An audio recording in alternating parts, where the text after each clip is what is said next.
ఆశీర్వదించండి. మరి ఇక్కడ స్థానిక కళాశాల నడిపిస్తున్న మరి మా ప్రిన్సిపాల్ గారు జీవన్ బాబుని, అతని కుటుంబాన్ని, ఆయన సంఘాన్ని మీరు జ్ఞాపకం చేసుకోండి. వారి చేయుచున్నటువంటి పరిచర్యలో మీరు తోడుగా ఉండండి. అలాగే ఇక్కడ స్థానిక సంఘాలను నడిపిస్తున్నటువంటి మా ప్రియులు మరి జాన్సన్ గారిని, అలాగే డానియల్, అలాగే ఎబెనెజరు, మరి విజయ్ కుమార్, వీరందరినీ కూడా మరి పేరు పేరుని జ్ఞాపకం చేసుకొని వారి చేయుచున్నటువంటి పనుల్లో మీరు తోడుగా ఉండమని ప్రార్థన చేయుచున్నాం. మరి ముఖ్యంగా ఇక్కడ ఈ కూడికని ఏర్పాటు చేసినటువంటి రమణ కుమారిల కుటుంబాన్ని మీరు జ్ఞాపకం చేసుకోండి. రావాల్సినటువంటి ప్రతిఫలాన్ని అనుగ్రహించమని, అలాగే ఇంతవరకు నీ మాటలు తెలియజేసిన మరి జీవాన్ని మీరు దీవించి ఇంకా అనేకులకు నీకు సత్యవాక్యాన్ని చెప్పగలిగే కృపను అనుగ్రహించమని, కొద్ది నిమిషాలు నీ మాటలు మేము నేర్చుకుని చూడగా మా జీవితాలకు అవసరమైనటువంటి మాటలు నీ గ్రంథం ద్వారా తెలియచేసి ఘనత, మహిమ, ప్రభావాలు మీరు ఆరోపించుకొనమని క్రీస్తు పెరటి ప్రార్థన సమర్పించి వేడుకుంటున్నాము తండ్రి. ఆమేన్. క్రీస్తునందు ప్రియమైనటువంటి దేవుని పిల్లలారా, మీ అందరికీ నా హృదయపూర్వకమైన వందనాలు తెలియజేసుకుంటూ ఉన్నాను. వేదికను అలంకరించిన దైవ సేవకులు, the college of Bible technology Kakinada principal Jeevan బాబుకి, అలాగే మరి కార్యక్రమాన్ని నడిపిస్తున్నటువంటి తమ్ముడు విజయ్, అలాగే విజయ్ కుమార్, తర్వాత ఎబెనెజరు, మరి వీరందరికీ కూడా, జాన్ వేదికను అలంకరించినటువంటి డాని, వీరందరికీ కూడా మరి ప్రత్యేకమైనటువంటి అభినందనలు తెలియజేసుకుంటున్నాను. మరి మీ ప్రాంతానికి చాలాసార్లు రావడం, మరి జాను పిలవగా ఎన్నోసార్లు మీతో వాక్యాన్ని పంచుకున్నటువంటి మరి ఆనందం నాకుంది. మరి ముఖ్యంగా ఈరోజు ఈ యొక్క సభకు మరి నన్ను ప్రత్యేకంగా ఆహ్వానించిన మరి కుటుంబ సభ్యులకు నాకు ప్రత్యేకమైనటువంటి వందనాలు తెలియజేసుకుంటున్నాను. మరి ఈ సంవత్సరం మరి అంతంలో మనం, అంటే చివరి రోజుల్లో మనం ఉన్నాం. మరి మరొక 4 రోజుల్లో మనం ఈ సంవత్సరాన్ని విడిచి మరి మరొక సంవత్సరంలోనికి వెళ్ళబోతున్నటువంటి తరుణంలో, గత సంవత్సరం అంతా మరి ఎన్నో ఒడిదుడుకులు, ఎన్నో ఇబ్బందులు, ఎన్నో సమస్యలు, మరి ముఖ్యంగా ఈ కరోనా వైరస్ వలన ప్రపంచం అంతా కూడా అతలాకుతలమైపోయినటువంటి పరిస్థితుల్లో దేవుడు చల్లని దయతో మనల్ని, మన కుటుంబాలని ఈరోజు చక్కగా కాపాడాడు. అంటే ఆ దేవునికి మనం బ్రతికినంతకాలం కూడా కృతజ్ఞత కలిగినటువంటి వారుగా ఉండాలనేటువంటి ఆలోచనతో దేవుడు ఈ కుటుంబస్తుల ఎడల, రమణ కుమారుల కుటుంబస్తుల ఎడల చూపినటువంటి కృపను బట్టి, మరి ఆయన చేసినటువంటి మహోపకారములను బట్టి కృతజ్ఞతగా ఈ కూడికను ఏర్పాటు చేయటం జరిగిందనేటువంటి సందర్భాన్ని వారు తెలియజేశారు. ఇకపోతే సంవత్సరాలు అనేటువంటివి వస్తూ ఉంటాయి, వెళ్ళిపోతూ ఉంటాయి. కానీ ఈ సంవత్సరాలు అనేటువంటివి జరుగుతూ ఉన్నప్పుడు మనుషులలో మార్పు అనేటువంటిది ఎంతవరకు జరుగుతుంది, ఎంతవరకు మనుషులు మరి వారి జీవితాలను దేవునికి అనుకూలంగా మలుచుకుంటున్నారు అనేటువంటి వాటిని మనం తెలుసుకోవలసినటువంటి అవసరత అనేటువంటిది ఉంది.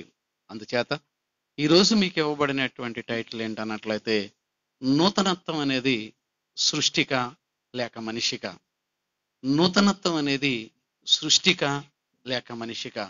అంటే ఈరోజు మనిషి నూతనత్వం అనేది దేనికి అనుకుంటున్నాడంటే సృష్టికే అని అనుకుంటూ హ్యాపీ న్యూ ఇయర్ అంటాడు. అంటే హ్యాపీ న్యూ ఇయర్ అనేటువంటిది దేనికంటే కొత్త సంవత్సరానికి అని పేరు పెట్టుకుంటూ నూతన సంవత్సర శుభాకాంక్షలని సంవత్సరానికి తెలియచేస్తూ, కొత్త సంవత్సరంలో కొత్త బట్టలు కట్టుకుంటూ, కొత్త బైకులను కొనుక్కున్నటువంటి వాళ్ళు, కొత్త కారును కొనుక్కున్నటువంటి వారు, కొత్త ఇంట్లోకి ప్రవేశించినటువంటి వాళ్ళను ఎంతో మందిని మనం చూస్తున్నాం. అంటే కొత్త సంవత్సరంలో కొత్తగా ఉండాలనేటువంటి, కొత్త దానాన్ని కోరుకునేటువంటి మనుషులను మనం చూస్తున్నటువంటి పరిస్థితులలో మరి సంవత్సరాలు అనేటువంటి వాటిలో కొత్తదనం అనేటువంటిది ఎక్కడుంది, ఎలా ఉంది అనేది మనం ఆలోచించాలి.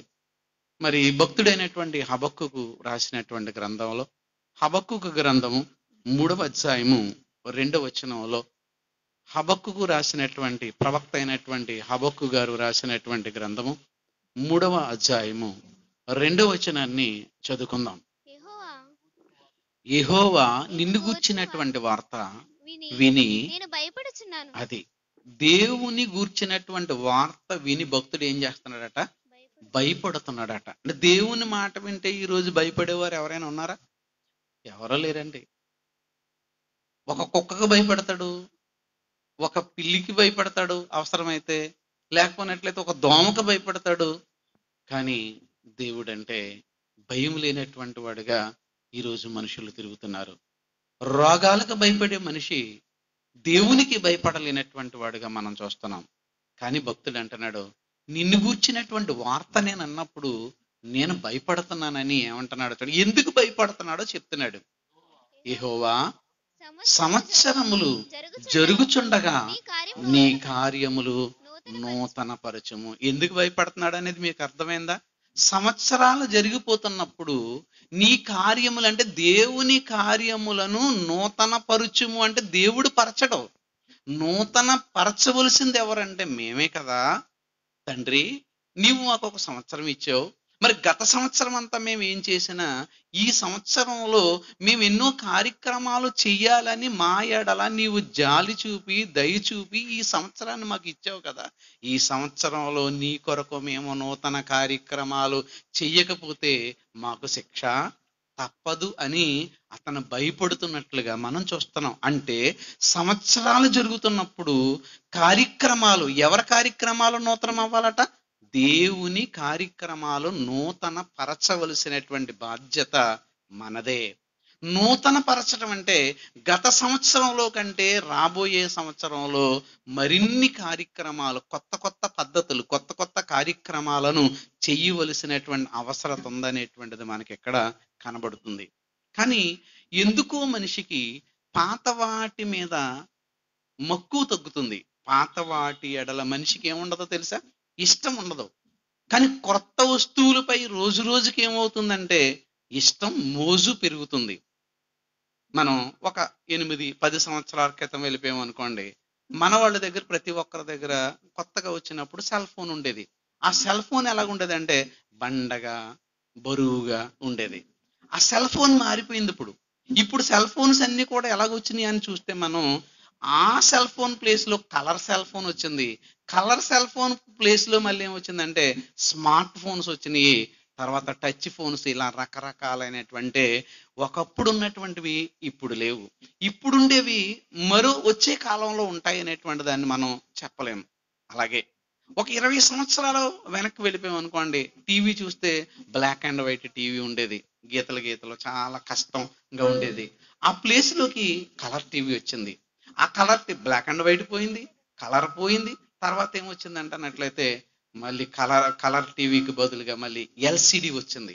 ఎల్సిడి పోయింది, ఎల్ఈడి వచ్చింది. అంటే రోజు రోజుకి కొత్త కొత్త వస్తువులు, టీవీలు కానీ లేకపోతే సెల్ ఫోన్స్ కానీ, ఇవన్నీ కూడా చూస్తుంటే మనకి పాత వాటి స్థానంలోకి ఏమొస్తున్నాయంటే కొత్త వస్తువులు అనేవి రోజు రోజుకి ఏమొస్తున్నాయంటే పుట్టుకుంటూ రావటం అనేటువంటిది చూస్తున్నాం. అంటే ప్రతి మనిషికి కూడా వేటి మీద ఎక్కువ ఇంట్రెస్ట్ అంటే, వేటి మీద ఎక్కువ ఇంట్రెస్ట్?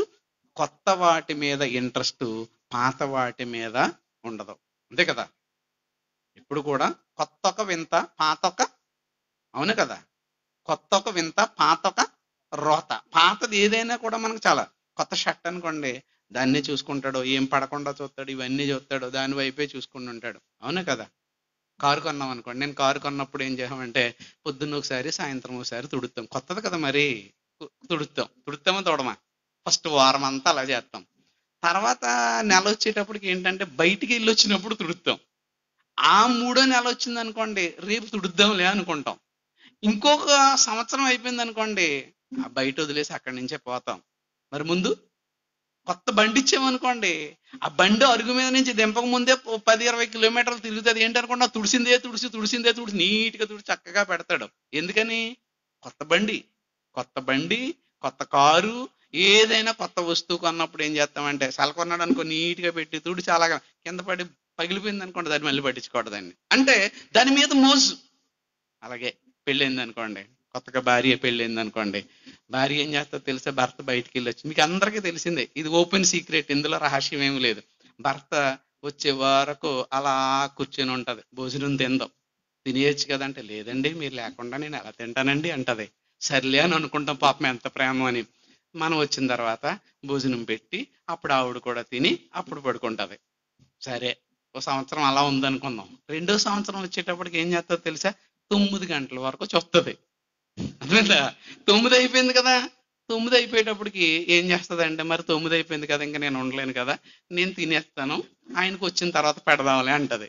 అప్పుడు 9 గంటల వరకు చూసింది కాబట్టి ఆవిడ తినేసి 10 గంటలకు మనం వెళ్ళాం అనుకోండి, అప్పుడు భర్త కూర్చోబెట్టి భోజనం పెడుతుంది. ఫోన్లే, హ్యాపీ, ఆవిడ తినేసింది, మనకు పెట్టిందని. ఇంకా నెక్స్ట్ ఇయర్ వచ్చింది అనుకోండి, ఆవిడ 9 అయ్యేటప్పటికే దుప్పటి తన్నేద్ది. అప్పుడు మనల్ని ఏంటి భోజనం అన్నాం అనుకోండి, ఏమండి డైనింగ్ టేబుల్ మీద ఉంది, హాట్ ప్యాక్ లో పెట్టాను, మీరు కొంచెం పెట్టుకుని తినేయండి అంటది. ఏమైపోయింది ఇప్పుడు? అవునా కదా? అంటే ఫస్ట్ ఉన్నటువంటి ప్రేమ మమకారం ఉందంటారా లేదంటారా? తగ్గిపోయింది. ఎందుకు? రోజులు గడుస్తున్నటువంటి కొద్ది కొత్త వాటి ఎడల మోజు. భర్తను కూడా అంటది, ఏమండి ఏంటోనండి, మీరు పెళ్ళైన కొత్త రోజుల్లో చూసినట్టుగా నన్ను చూడట్లేదండి. అంతే కదా? పొద్దున్నోసారి ఐ లవ్ యూ అంటాడు, మధ్యాహ్నం ఒకసారి బాగున్నావా అంటాడు, మరి మల్లెపూలు తెమ్మంటావా, సీర ఏం తెమ్మంటావా అంటాడు. ఆ సంవత్సరం అయిపోయిందని నా బుర్ర తినేకే బాబు అంటాడు. ఏంటిది వచ్చేసింది వీడికిని? అంటే కొత్త వాటి మీద ఇప్పుడు కూడా వీళ్ళకు ఉన్నటువంటి మక్కువ ప్రేమ అంతా ఇంత కాదు, అది అందరికీ తెలిసిందే. కానీ రోజులు గడుస్తున్నటువంటి కొలది పరిస్థితుల ప్రభావం, లేకపోతే వస్తువుల మీద, లేకపోతే మనుషుల మీద ఇది తగ్గటం చూస్తాం. కానీ దేవునిలో ఉన్నటువంటి మన పరిస్థితి అనేటువంటిది ఎలా ఉంటుంది అనేది మనం ఆలోచించామా? కానీ వేటి మీదైనా నీకు ప్రేమ తగ్గొచ్చు, వేటి మీదైనా నీకు మమకారం తగ్గొచ్చు, కానీ దేవునిలో ఉన్నప్పుడు దేవుని ఎడల మనం ఎప్పుడు కూడా ఒకటిగా ఉండాలనేటువంటిదే కోరుకుంటున్నాడు. కనుక భూమి మీద ఏది కొత్తది లేదు. భార్య కొత్తది అనుకుంటే కొత్తదేం కాదు, మరలా ఏదో ఒక రోజున పాత అవుతుంది. భర్త కొత్తడు కాదు, లేకపోతే పిల్లలు కొత్త, ఇవన్నీ కూడా భూమి మీద ఈ సంవత్సరం కొత్త సంవత్సరం అనుకున్నాం. మనం ఏమనుకున్నాం? 2019 సంవత్సరం అంతా కూర్చుని డిసెంబర్ 31న కొత్త సంవత్సరం వస్తుంది, కొత్త సంవత్సరం వస్తుంది అన్నాం. అంటే 20వ సంవత్సరాన్ని హ్యాపీ న్యూ ఇయర్ అని చెప్పుకున్నాం. ఈ రోజు ఏమంటున్నాం దాన్ని? మళ్ళీ 2021 వచ్చేటప్పటికి 2020 ఏమైపోయింది? పాత సంవత్సరం అయిపోయింది. 2018లో అలా అనుకున్నాం, 19 కొత్తది అనుకున్నాం. 19 వచ్చేటప్పటికి 18 పాతది అయిపోయింది. 17 ఉన్నప్పుడు 18 పాతది అయిపోయింది. ఇలా ఒక సంవత్సరం ఏమైపోద్ది అంటే అవి కాలాలు అనేటువంటివి వెళ్ళిపోతూ ఉంటాయి. కాబట్టి కొత్తవంటూ ఏది భూమి మీద లేదు. అందుకే ప్రపంచాన్ని అంతటినీ ఓడి వడపోసినటువంటి జ్ఞాని అనేటువంటి సొలొమోను గారు తన మాటల్లో రాస్తూ వాక్యపట్నంలో మనం చదువుకున్నాం. ప్రసంగి గ్రంథం 1వ అధ్యాయం 9వ వచనంలో ఏం రాశాడు అనేటువంటి దాన్ని మనం అక్కడ చూస్తే అంటున్నాడు, మునుపు ఉండినదే ఇక ఉండబోవునది, మునుపు ఉండినదే ఇక ఉండబోవునది. ఆ సంవత్సరంలో ఏమైతే ఉందో ఇప్పుడు కూడా అదే ఉండబోతుంది. మునుపు జరిగినదే ఇక జరగబోతుంది. అంటే ముందు సంవత్సరంలోనూ కూడా రోజుకి 24 గంటలే, ముందు సంవత్సరంలోనూ కూడా ఈ సంవత్సరంలోనూ కూడా సూర్యుడు తూర్పునే ఉదయించాడు, పడమటను అస్తమిస్తున్నాడు, రోజుకి 24 గంటలు, లేదా వారానికి 7 రోజులు. ఇవి అయితే ఎలాగున్నాయో 2019లో ఎలాగుందో 2020లో అలాగుందో, 2020లో ఎలాగుందో 2021లో అలాగుంటది. ఇందులో కొత్తదంటూ ఏది లేదు. కానీ మనం అనుకుంటున్నాం ఏమని? ఇదేదో క్రొత్తది, ఏదో క్రొత్తది అని అనుకుంటున్నాం. సంవత్సరాలలో క్రొత్తది అనేటువంటిది ఏది కూడా లేదు. అందులో మార్పు అనేటువంటిది ఏది కూడా లేదు. అందుకని ముందు ఉండినదే ఇప్పుడు ఉండినటువంటిది, జరగబోవునది ముందు జరిగింది. ఏదైనా మనం కొత్తది అనేటువంటి మాట అన్నాం అనుకోండి, అది ముందున్నటువంటి కాలంలో జరిగినటువంటిది. హ్యాపీ న్యూ ఇయర్ అని ఇప్పుడు అనుకున్నాం అనుకోండి, గత సంవత్సరంలోనూ కూడా హ్యాపీ న్యూ ఇయర్ చెప్పుకున్నాం. 3వ అధ్యాయం, అదే ప్రసంగి గ్రంథం 3వ అధ్యాయం 15వ వచనం. ప్రసంగి గ్రంథము 3వ అధ్యాయము 15వ వచనం. మునుపు జరిగినదే ఇప్పుడును జరుగును, జరుగుబోవునది పూర్వమందు జరిగింది. ఏదైనా కొత్తది అనుకున్నాం అనుకోండి, ఏదైనా కొత్త చూపించండి మీరు. అండి ఈ షర్ట్ కొత్తది అనుకున్నాం అనుకోండి, ఇంకో షర్ట్ కొన్న వెంటనే ఇది ఏమైపోద్ది? పాతది అయిపోద్ది. అంటే మళ్ళీ నెక్స్ట్ ఇంకోటి కొన్నాం అనుకోండి, అది పాతది అయిపోద్ది. అంటే ఎప్పుడూ కూడా కొత్తదంటూ ఏది ఉండదు, ఉండటానికి అవకాశం లేదు. అందుకనే ఈ ముందుండినటువంటిది ఇప్పుడు ఉంటుంది, ఇప్పుడున్నటువంటిది రాబోయే కాలంలో ఉంటుంది. కనుక హ్యాపీ న్యూ ఇయర్ అని చెప్పుకోవటంలో ఏముంది? ఏమీ లేదు. సృష్టిలో ఏది కొత్తదైనటువంటిది ఏది కూడా లేదు, అంతా కూడా పాతదే అనేటువంటి మాట చెప్తున్నాడు. కానీ ఈ సృష్టిలో క్రొత్తదనం కావాలని మనిషి కోరుకుంటున్నాడు తప్ప, కానీ దేవుడు కోరుకున్నటువంటిది ఏంటంటే సంవత్సరములు జరుగుచుండగా దేవుని కార్యక్రమాలలో మనం ఏమైపోవాలో తెలుసా? నూతనం అయిపోవాలి అంటే, గత సంవత్సరంలో ఒక పాటే పాడావు అనుకో, నువ్వు దేవుని సన్నిధికి వచ్చి, ఈ సంవత్సరం వచ్చేటప్పటికి ఎన్ని రావాలో తెలుసా?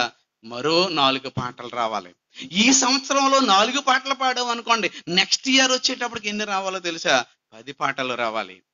ఈ సంవత్సరంలో నువ్వు ఒక మీటింగ్ చేసావు అనుకో, రాబోయే సంవత్సరంలో 2 మీటింగ్లు చేయాలి. రాబోయే సంవత్సరంలో 2 అది దేవుడు కోరుకున్నటువంటిది ఏంటో తెలుసండి? మనం చేసే దేవుని కార్యక్రమాలు అనేవి ఎప్పుడు కూడా ఎలా ఉండాలో తెలుసా?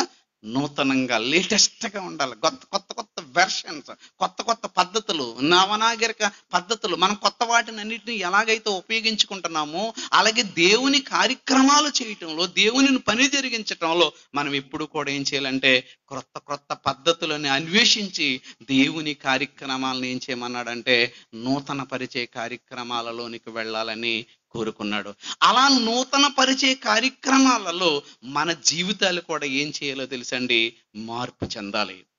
గత సంవత్సరం కంటే ఇప్పుడు ఎలాగున్నావు, ఈ సంవత్సరం కంటే మళ్ళీ సంవత్సరం ఎలా ఉన్నావు, అలా నువ్వు దేవుని సన్నిధికి వచ్చి నువ్వు బాప్తీసం పొంది ఎన్ని సంవత్సరాలు అయింది? బాప్తీసం పొందినప్పటి నుంచి ఇప్పటి వరకు దేవుని సన్నిధిలో నీ నడత, నీ ఆలోచన, నీ జీవిత విధానం, నీ బ్రతుకు, నీ జీవితం అనేది ఎలా ఉందనేది నువ్వు ఆలోచిస్తే సంవత్సరంలో ఏమైనా మార్పు వస్తుందా?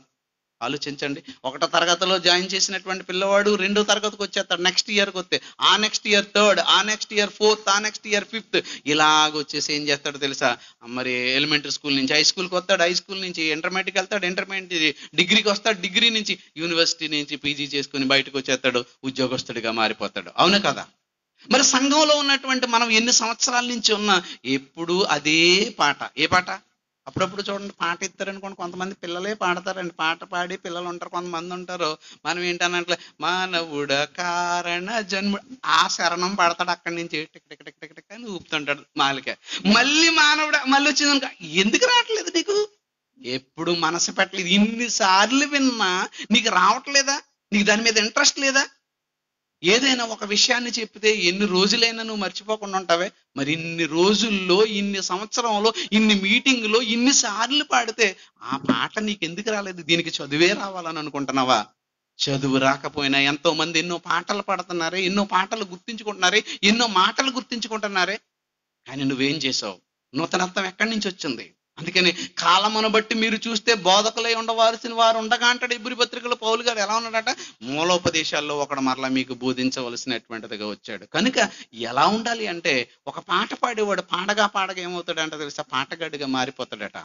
పాడగా పాడగా అంటే ఒకేసారి బాలసుబ్రహ్మణ్యం అంత హైలైట్ అయిపోలేదండి. ఎన్నో పాటలు పాడి పాడి కొన్ని ఫెయిల్యూర్ అయినటువంటి సాంగ్స్ కూడా ఉంటాయి. అలాగే పాడగా పాడగా పాటగాడు ఆడుతాడు. ఆడగా ఆడగా ఒకేసారి సచిన్ టెండూల్కర్ బ్యాట్ అటుకెళ్ళి సెంచరీలు కొట్టేలేదు, డక్అవుట్ అయిపోయినటువంటి సందర్భాలు కూడా ఉన్నాయి. అందుకని ప్రాక్టీస్ మేక్స్ మెన్ పర్ఫెక్ట్ అన్నాం. ప్రతి వ్యక్తి కూడా సాధన చేయాలి. అలాగే భక్తి అనేటువంటి విషయంలో కూడా మనం ప్రతి దినము, ప్రతి క్షణము కూడా ఏం చేయాలో తెలుసా? సాధన చేయాలి. మరి గత సంవత్సరంలో దేవుని కార్యక్రమంలో నువ్వు రోజుకు ఒక అధ్యాయం చదవాలనుకున్నావా? బైబిల్ నిర్ణయించుకున్నావా లేదా? ఒకవేళ నువ్వు నిర్ణయించుకుంటే ఈ సంవత్సరంలో నేను రోజుకి 2 అధ్యాయాలు చదువుతాను అనుకో. రోజుకు ఒక పాట పాడాలని నువ్వు నిర్ణయించుకున్నావా? నిర్ణయించుకుంటే ఈ రోజు నేను 2 పాటలు పాడతానని అనుకో. లేదండి నేను మీటింగ్ చేయాలనుకున్నావు అనుకో, నువ్వు 2 చేయటానికి ఆలోచించు. లేదంటే దేవుని సేవా కార్యక్రమంలో ముందుండాలని అనుకున్నావు అనుకో, దానికంటే ముందుండాలనుకో. అంటే ఎక్కడ వేసిన గొంగలి అక్కడ వెనక్కి వెళ్ళకూడదు. ఎప్పుడు కూడా మనం ముందుకే వెళ్ళిపోయేటువంటి వాళ్ళుగా ఉండాలి ఎప్పుడు కూడా. అదే అంటున్నాడు, ఎప్పుడు కూడా మన స్థితి ఎలాగుండాలో తెలుసా? గొప్పగా ఉండాలి. కానీ అండి క్రైస్తవులండి ఈరోజు ముందుండినటువంటి విషయం ఎందుకోనండి అంటాను చూడండి. ముందున్న భక్తిలోకి వచ్చినటువంటి ప్రారంభంలో ఉన్నటువంటి భక్తి రాను పెరగాల తగ్గాల చెప్పండి? పెరగటానికి బదులు ఏమైపోతుందో తెలుసా? తగ్గిపోతుంది. ఈరోజు హీనమైపోతుంది. ఎందుకో తెలుసా? దేవుని వాక్యానికి విలువనివ్వక, దేవుని మాటలకు విలువనివ్వలేనటువంటి పరిస్థితులు, లోక పద్ధతుల వైపు మనుషులంతా కూడా ఏం చేస్తున్నారంటే మళ్ళీపోతున్నటువంటి విషయాన్ని మనం చూస్తున్నాం. రోమీలకు రాసిన పత్రిక పౌలు గారు రాస్తూ రోమీలకు రాసినటువంటి పత్రిక 12వ అధ్యాయము 2-3 వచనాలలో, రోమీలకు రాసినటువంటి పత్రిక 12వ అధ్యాయము 2వ వచనం నుంచి 3వ వచనం వరకు మనం చదువుకుంటే, మీరు ఈ లోక మర్యాదను అనుసరింపక ఉత్తమమును అనుకూలమును సంపూర్ణమైన దేవుని చిత్తమేదో పరీక్షించి తెలుసుకొనున్నట్లు మీ మనస్సు మీ మనస్సు మారి నూతన మగుట వలన నూతన మగుట వలన రూపాంతరం పొందుడి. రూపాంతరం. మనస్సు మారాలంట. ఏం పొందాలి ఇప్పుడు? రూపాంతరం. రూపాంతరం. యేసుక్రీస్తు కొండ మీదకి వెళ్ళి ఏం పొందాడంట? రూపాంతరం. రూపాంతరం పొందటం అంటే ఏంటి? డ్రెస్ మార్చుకోవడం కాదు, ఎపీరియన్స్ మార్చుకోవడం కాదు. మన మనసు దేవునికి మారాలి. దేవుని దగ్గరకు వచ్చినటువంటి మనం ఏం చేయాలి? మీరు లోక మర్యాదను అనుసరింపక అంటే అర్థం ఏంటి? క్రీస్తులోకి వచ్చిన తర్వాత దేవుడు ఏదైతే చెప్పాడో వాక్యానుసారంగా బ్రతకటానికి ఇవ్వాలి తప్ప లోక మర్యాద కాదు.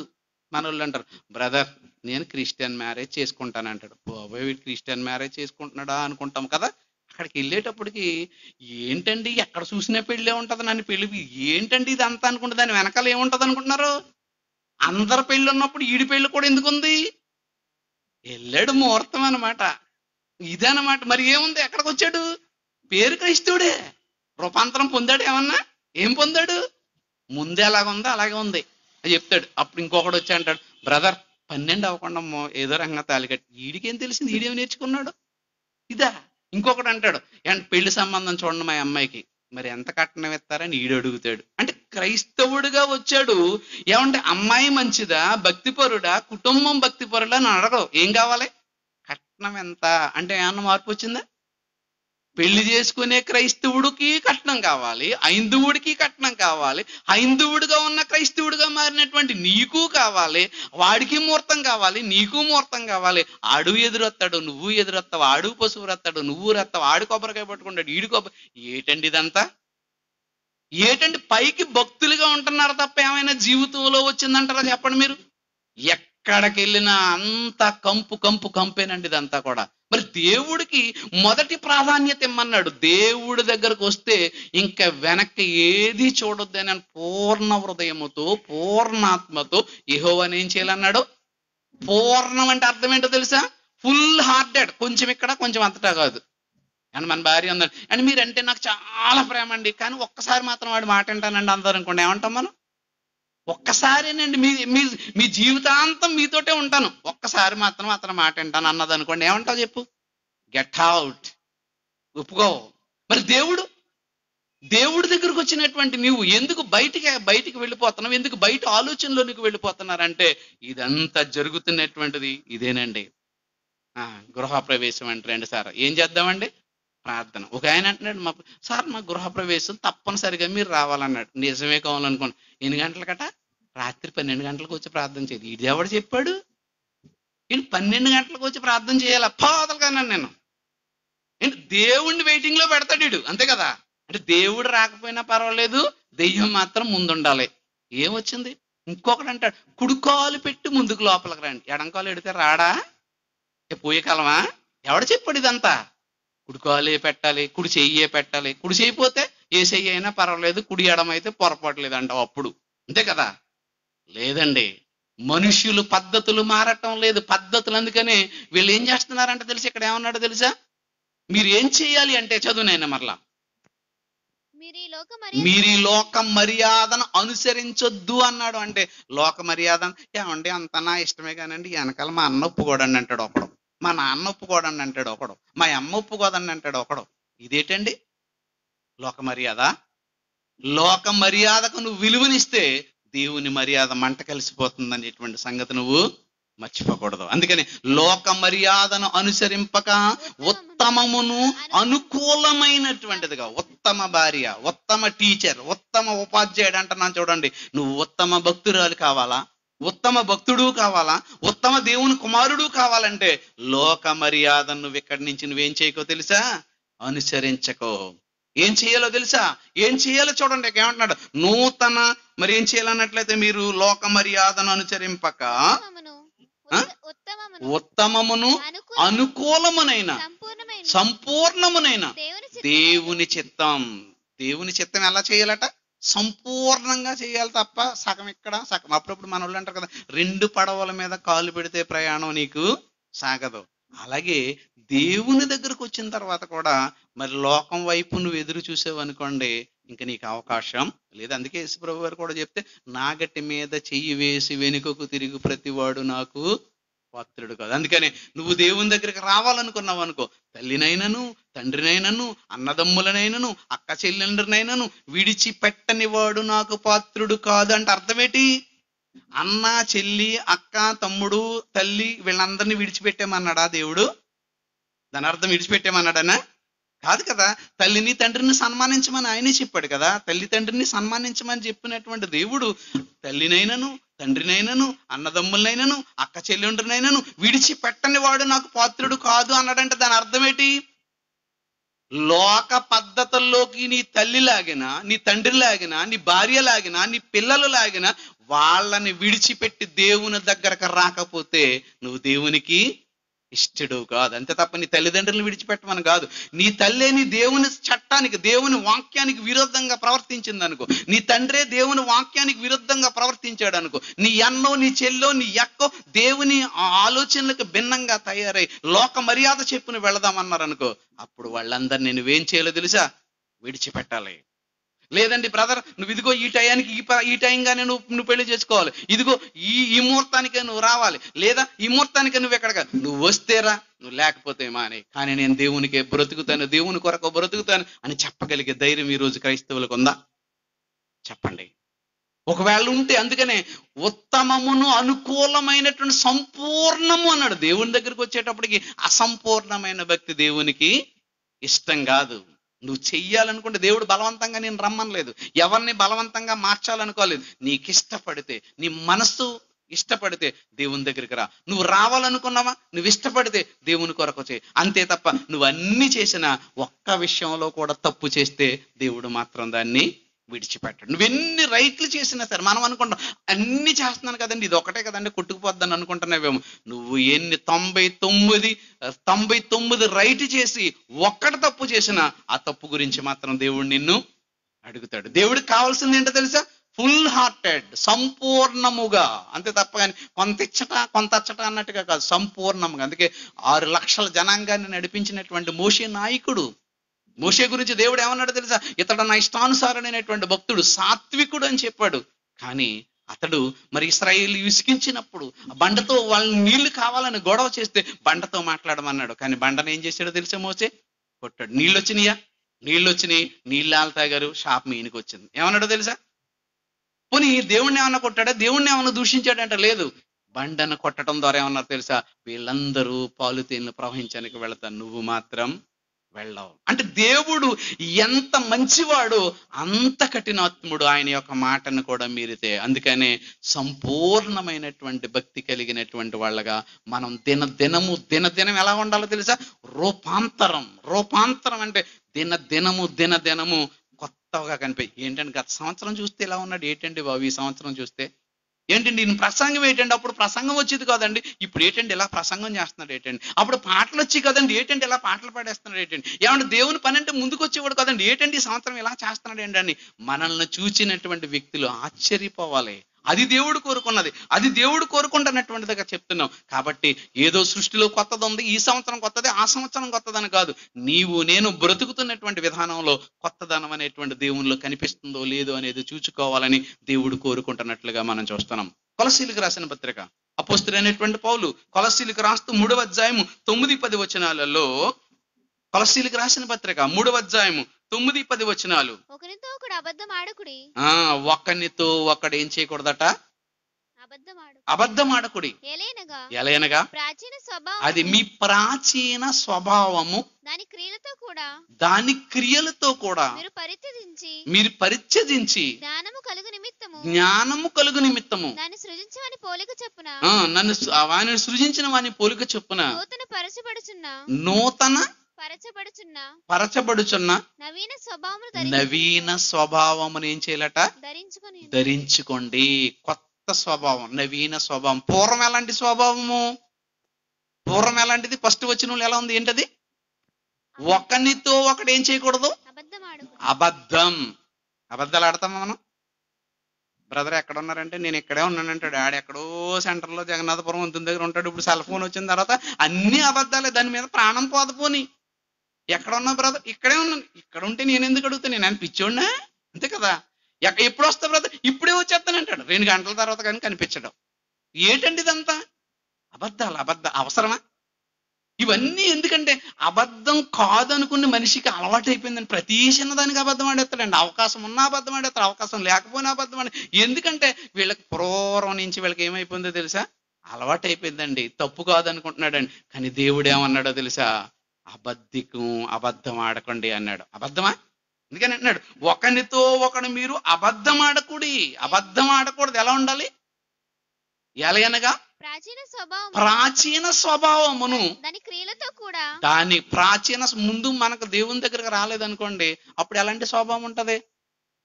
అబద్ధాలు ఆడతాం, బూతులు మాట్లాడుతుంటాం, పోకిరీ చేష్టలు చేస్తుంటాం, వేళ కొలాలు ఆడుతుంటాం, ఎటకారం ఇవన్నీ చేస్తున్నాం అనుకోండి. దేవుడి దగ్గరికి వచ్చినప్పుడు ఎలా కనిపించాలి?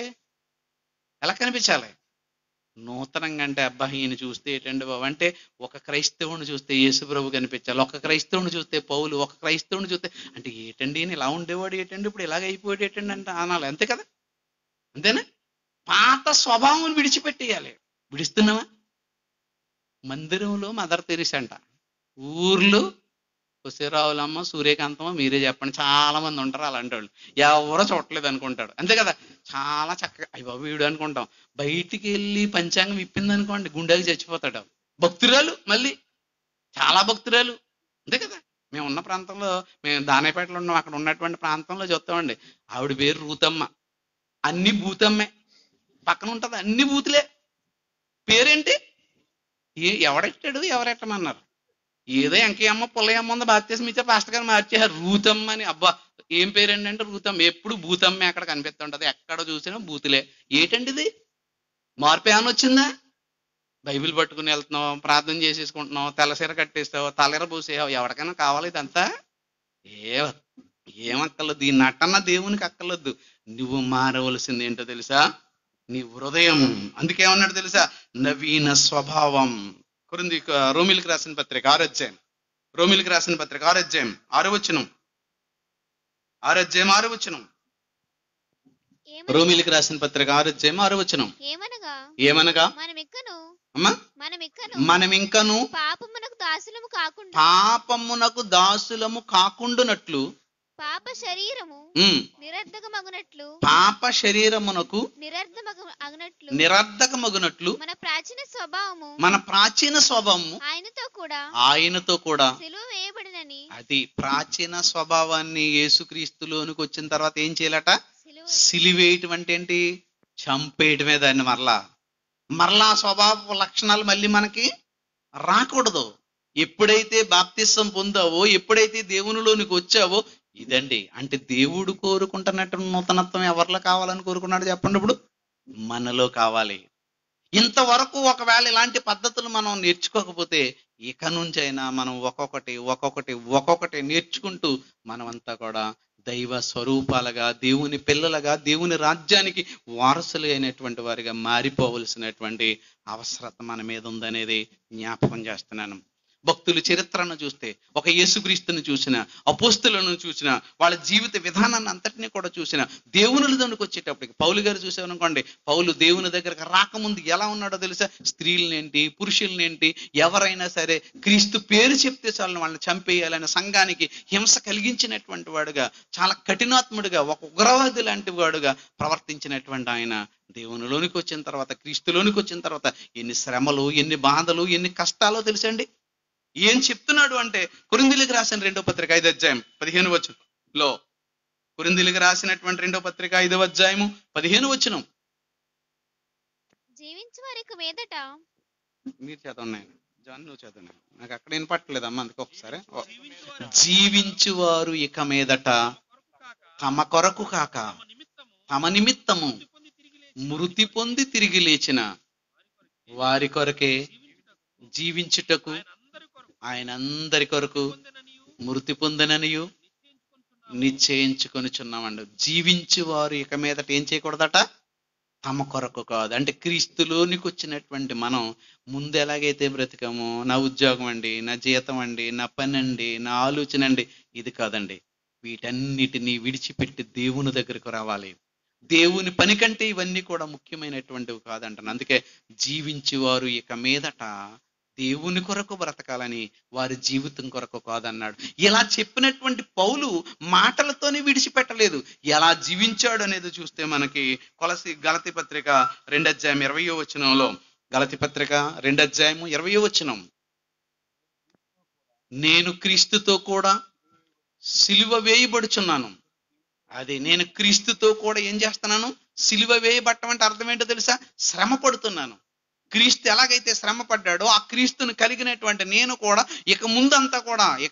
ఇప్పుడు ఏం చేస్తున్నానో తెలుసా? శ్రమ పడుచున్నాను. ఇకను జీవించేవాడను నేను కాదు, క్రీస్తే నాలో జీవించుచున్నాడు. అంటే ఎవరు వచ్చారో చెప్పండి ఈయనలోనికి? యేసుక్రీస్తు వచ్చాడు. అంటే ఎలా మారిపోయాడు ఈయన? పౌలు గారు కదా? పౌలు క్రీస్తు అయిపోయాడా? అందుకే కదా కొరింథీ పత్రికలో అదంటాడు, నేను క్రీస్తును పోలి నడుచుకొనిచున్న ప్రకారం మీరు నన్ను పోలి. అంటే ఈయన స్వభావం, ఈయన లక్షణం అంతా కూడా క్రీస్తును కలిగేటప్పటికి ఎలా మారిపోయాడో తెలుసా? ఒక క్రీస్తు తత్వం ఈయనలో కనబడుతున్నట్లుగా మనం చూస్తున్నాం పౌలు గారిలో. అందుకని జీవించేవాడును ఇక మీదట నేను కాదు, జీవించేవాడు క్రీస్తే నాలో జీవించుచున్నాడు కనుక నేను క్రీస్తు ఎలాంటి శ్రమ పడ్డాడో, ఎలా బాధపడ్డాడో, ఎలా ఆవేదన పడ్డాడో తండ్రి చిత్తాన్ని నెరవేర్చడం వరకు నేనును కూడా అట్టి మనసును ఏం చేస్తానో తెలుసా? ఆయుధముగా ధరించుకుంటానంటున్నాడు. అది పౌలు గారు చెప్పినటువంటి మాటను మనం చూస్తున్నాం. అందుకంటున్నాడు, ఎన్ని కష్టాలు, ఎన్ని శ్రమలు, ఎన్ని బాధలు వచ్చినప్పటికీ కూడా ఏమంటున్నాడో తెలుసా? నా బాహ్య పురుషుడు కృషించిపోతున్నాడు కష్టాలకి, కానీ నేను అంతరంగ పురుషుని యందు దినదినము నూతనం. చూద్దాం కొరింథీ పత్రిక 2 కొరింథీలకు రాసిన పత్రిక 4:16. కొరింథీలకు రాసినటువంటి 2వ పత్రిక 4:16. కావున మేమేం చేయమో తెలుసా? అధైర్యపడం, బాధపడం. ఎన్ని కష్టాలు వచ్చినా, ఎన్ని బాధలు వచ్చినా మేము బాధపడం. మనం కూడా దేని గురించి బాధపడవలసిన అవసరత లేదండి. ఎందుకంటే బ్రతికుంటే ఈ లోకంలో ఉండి దేవుని పని చేయాలి. ఒకవేళ చనిపోతే నేను దేవుని దగ్గరికి వెళ్ళిపోతానా అన్న ధైర్యంతో ఎవరైతే ఉంటారో అలాంటి వారు ఎప్పుడు ఏం చేయరు తెలుసా?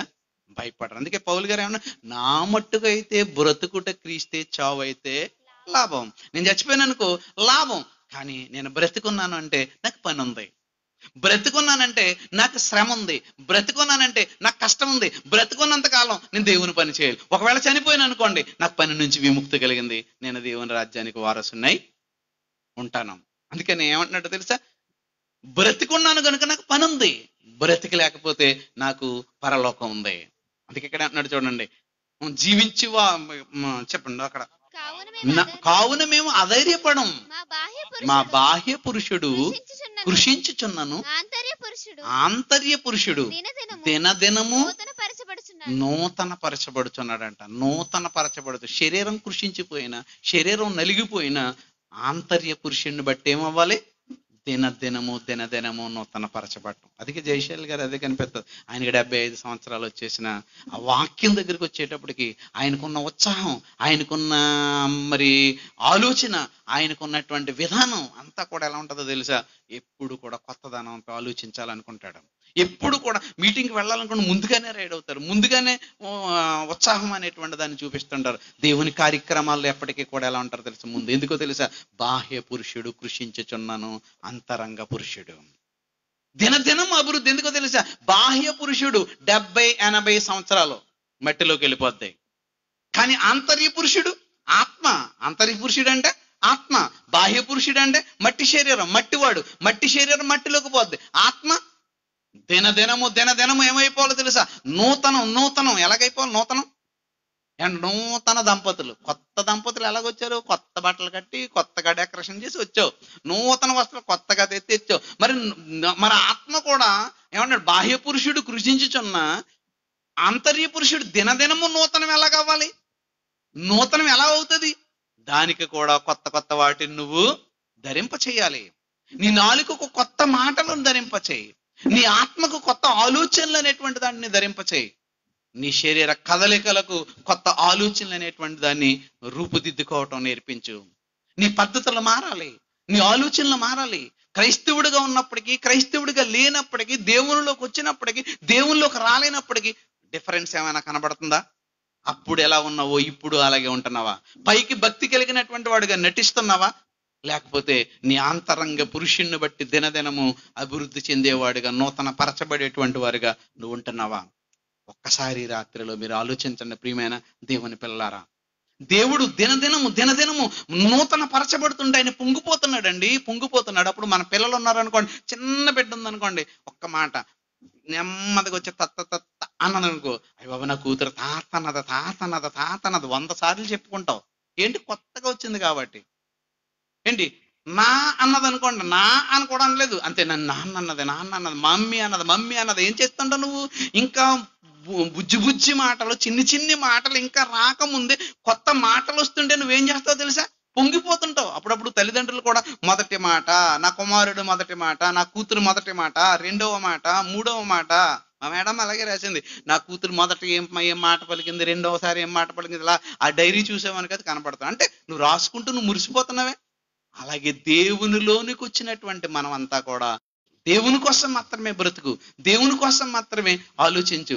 ఎవరి కోసం? మనుషుల కోసం, మనుషుల మెప్పు కోసం మనం చేసేటువంటిది కాదు. మనం క్రైస్తవ్యాన్ని స్వీకరించింది ఎందుకో తెలుసా? పరలోకం పొందటం కొరకు తప్ప ఏదో సమాజంలో పేరు పొందుదామనో, లేదా సమాజంలో మన వాళ్ళతో ఏదో కలిసి ఉందామనేటువంటి దానితో కాదు మనం చేపట్టింది. అందుకనే పౌలు గారు ఏమన్నారో తెలుసా? మేము ఆధారపడేటువంటి వాళ్ళం కాదు. బాహ్య పురుషుడు కృషించుచున్న క్రైస్తవుడిగా నువ్వు వచ్చావంటే, ఈ జీవితంలోకి వచ్చావంటే ఎన్నో కష్టాలు, ఎన్నో శ్రమలు, ఎన్నో బాధలండి. ఇన్ని బాధలు ఉంటాయి తెలుసా? అన్ని కాదు. ఏదో క్రైస్తవుడు అయితే నీ సమస్యలన్నీ పోతాయి, నీ బాధలన్నీ పోతాయి, నీ దుఃఖాలన్నీ పోతాయి అనేటువంటిది తప్పుడు బోధ. వాక్య ప్రకారంగా ఆలోచిస్తే ఎవడైనా క్రైస్తవుడైనందుకు బాధ అనుభవించిన ఎడలంటాడు. క్రైస్తవుడైతేనే బాధ. దానికి కారణం ఎవరో తెలుసా? మన అన్న అయినటువంటి యేసుక్రీస్తు క్రైస్తవుడిగా ఉన్నందుకు, క్రీస్తుగా బ్రతకనందుకు ఆయన ఎన్ని శ్రమలు, ఎన్ని వేదనలు, ఎన్ని బాధలు తెలుసా? ఆయన శరీరంతో ఉన్నప్పుడు ఎబ్రీ పత్రికలు అది అంటాడు, ఆయన శరీరములో ఉన్నటువంటి కాలంలో మహావేదన, రోదన, కన్నీళ్లు అర్పించినందున దేవునికి ఏం చేశాడంటే సమర్పించినందున దేవునికి అంగీకరింపబడ్డాడని బైబిల్లో కనబడుతుంది. మరి ఆయన వారసత్వాన్ని పుణికిపుచ్చుకున్నటువంటి నీవు నేను కూడా ఏం చేయాలి తెలుసా?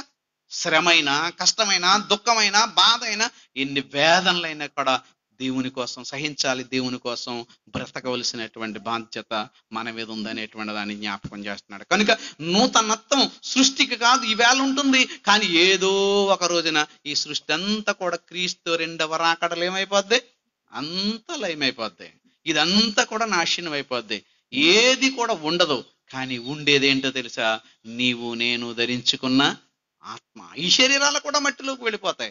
అటు కోటీశ్వరుడైనా, పేదవాడైనా, ధనికుడైనా, ఎలాంటి వాడైనా ఏదో ఒక రోజున ఇది మట్టిలోకి పూడ్చిపెట్టడం తప్పదు. కానీ నీ ఆత్మ అది దేవునిలో నూతనత్వం పొందితే అది నిత్య జీవం. అలా దేవునిలో నూతనత్వం పొందకుండా ఈ శరీర ఆకారంలో ఉన్న ఈ శరీర కోరికల కొరకు, లోక పద్ధతుల కొరకు, లోక ఆచారాల కొరకు నువ్వు జీవించి బ్రతికావా? అది నిత్య అగ్నిగుండంలోనికి వెళ్ళిపోతుంది.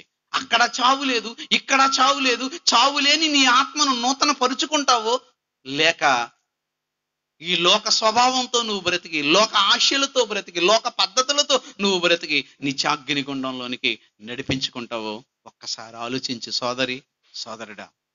బలవంతం కాదు, మనసు పెట్టి ఒక్కసారి మీరు ఆలోచించండి. మరి మాట చూద్దాం. ఇక్కడ కొలసీలకు రాసినటువంటి పత్రిక 2వ అధ్యాయములో 2వ అధ్యాయము 20వ వచనం.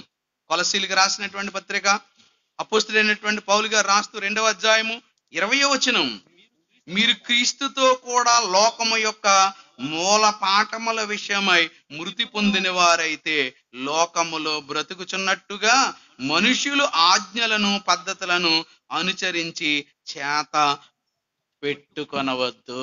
అదండి దేవునికి లోకానికి ఎప్పుడు కూడా ఏంటి? విరోధం. అదే బైబిల్, అదే రోమీలకు రాసిన పత్రికలో కూడా ఏమంటాడంటే, ఒకటి శరీరానుసారులు, రెండవది ఆత్మానుసారు. శరీరానుసారులు శరీర విషయముల మీదే మనసు ఉంచుతారు, ఆత్మానుసారులు ఆత్మ విషయముల మీదే మనసు ఉంచుతారు. శరీరానుసారమైన మనసు మరణం, ఆత్మానుసారమైన మనసు నిత్య జీవం. డిసైడ్ చేసుకోండి. ఏం కావాలి? లోక పద్ధతుల, శరీర పద్ధతుల, శరీర కోరికల, శరీర తత్వమా, శరీర ప్రకారంగా బ్రతుక? ఏదోనండి మా కుటుంబం అండి, ఏదోనండి ఎలా బ్రతికామండి, ఏదోనండి ఎలా జీవించామని చెప్తావా? నో. అందుకని ఏమన్నాడు తెలుసా? ఇక్కడికి వచ్చేటప్పటికి మీరు క్రీస్తుతో కూడా లోకము యొక్క మూల పాఠముల విషయమై మృతి పొందిన వారైతే, మనం అంతా కూడా ఏం చేసాం? మృతి పొందాం. ఎలా? క్రీస్తులో బాప్తీసం పొందటం వారు ఏమయ్యాం? మృతి పొందాం. మృతి పొంది తిరిగి లేచినటువంటి మనకేం రావాలి? ఇప్పుడు నూతనత్వం రావాలి, నూతన స్వభావం రావాలి. పాత జీవితాన్ని పాతి పెట్టావా? మరలా పాత పద్ధతులేనా? మళ్ళీ పాత ఆలోచనలోనికి వచ్చావా? అందుకే అన్నాడు ఇక్కడ, మీరు ఏం చేయాలంటే లోకములో బ్రతుకుచున్నట్లుగా మనుషులు ఆజ్ఞలను పద్ధతులను అనుసరించి చేత పట్టుకొనవద్దు. మనుషుల ఆలోచనలు, మనుషుల యొక్క పద్ధతులు ఎప్పుడు కూడా దేనికి భిన్నంగా ఉంటాయి? దేవునికి భిన్నంగానే ఉంటాయి, దేవుని వాక్యానికి భిన్నంగానే ఉంటాయి. మనం ఇది తప్పు అన్నాం అనుకోండి, బాబు ఇది అందరూ చేస్తున్నారు కదండి, మనమే చేస్తే పోయింది ఏంటండి అంటాడు వీడు. ఏమంటే ఏదో ఈ 2 నిమిషాలు మీరు ఓపిక పడితే అయిపోద్ది కదండి అంటాడు. అంటే మనల్నే అందులోకి ముంచుదాం అనుకుంటాడే తప్ప వీళ్ళు ఎవరో రారు. ఏమంటే దేవుని వాక్యం కోసం పోరాడేవాడు ఎవరో రారుగానండి. ఏదైనా చేస్తాం. బ్రదర్ ఈ రోజు మంచిది, ఈ రోజు చేస్తే ప్రతి ఒక్కడు సలహా ఇస్తాడు తెలుసా. ఏంటి ఏం చేస్తున్నారు, ఎలా చేస్తున్నారు, ఇలా చేస్తే బాగుంటది కదా, అలా చేస్తే బాగుంటది కదా. అందరూ అంటే లోక పద్ధతుల వైపు సలహాలు ఇచ్చేవాళ్ళు అందరూ ఉంటారు, కానీ దైవ సంబంధమైన సలహా ఇచ్చటానికి వచ్చేవారు. అందుకని దైవజనుడు అంటే కూడా ఇష్టం ఉండదు. ఈరోజు దైవజనుడు కూడా ఎలా రావాలి? సంఘం ఏం చెప్తే అది చేయాలి అని. కూర్చోమంటే కూర్చోవాలి, నుంచోమంటే నుంచోవాలి. సార్ మీరు 5 నిమిషాలే ప్రసంగం చేయమన్నాడు అనుకోండి, ఆయన 5 నిమిషాలే చేయాలి, అంతే కదా. బాబు నువ్వు పెళ్లి చేసేటప్పుడు ప్రసంగం వద్దు తాలిక అది కట్టించేయాలి అంతే. లేదనుకోండి రేపు పొద్దున్న సంఘంలో ఉండడు, ఈడో ఉండడు, రావడం.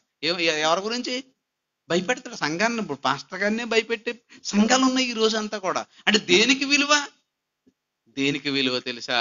లోక పద్ధతులకు ఇచ్చిన విలువ ఈరోజు దేవుని వాక్యానికి ఇవ్వటం లేదు. అందుకనే మనుషులు పద్ధతులను మీరు చేత పట్టుకొనవద్దు, వాటిని అనుసరించవద్దు అని ఏమన్నాడంటే, వాటిని ముట్టవద్దు అను విధులకు మీరు లోబడనేలా అవన్నీ వాడుకొనుట చేత నశించిపోవును.